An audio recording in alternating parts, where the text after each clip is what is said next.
Hey, bonjour et bienvenue dans le personnage de la culture sur Orpheus. Dans la mythologie grecque, Orphée est un poète, un musicien. Son art est si pur qu'il peut calmer les bêtes sauvages et même attendrir les dieux. Lorsque son épouse Eurydice meurt à cause d'un serpent dans les hautes herbes, tel un quenotor mordillant votre orteil, il décide d'entreprendre un voyage aux enfers pour la récupérer. Avec sa lyre et ses mélodies apaisantes, il endort Cerbère et réussit même à négocier avec Hadès, le dieu des enfers. Le pari est donc le suivant, ne pas se retourner avant d'avoir quitté le royaume des morts. Mais juste avant la sortie, n'entendant plus les pas de sa femme, Orphée cède à la peur, et se retourne perdant Eurydice à tout jamais. Dans Persona 3, Orpheus ressemble à ça. On retrouve la lyre symbolique et la coupe de cheveux de notre protagoniste, Makoto Yuki. Mais alors pourquoi est-ce que Makoto a Orpheus comme première persona?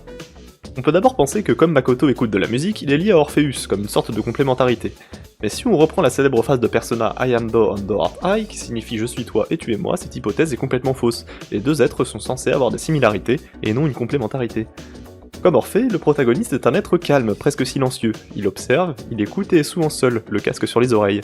Il n'affronte pas le monde par sa force, mais par sa capacité à porter les autres et à les rassembler, comme Orphée, avec sa musique. Les enfers ici peuvent être vus comme une métaphore du Tartare, et Orphée, comme Makoto, devient alors un guide silencieux, menant ses proches à travers les ténèbres. Et pourtant, même s'il rassemble et même s'il porte les autres, Makoto est un personnage profondément marqué par la solitude, la perte et un silence intérieur presque pesant. Cette façade calme cache une vérité plus sombre, il est celui qui porte la mort en lui.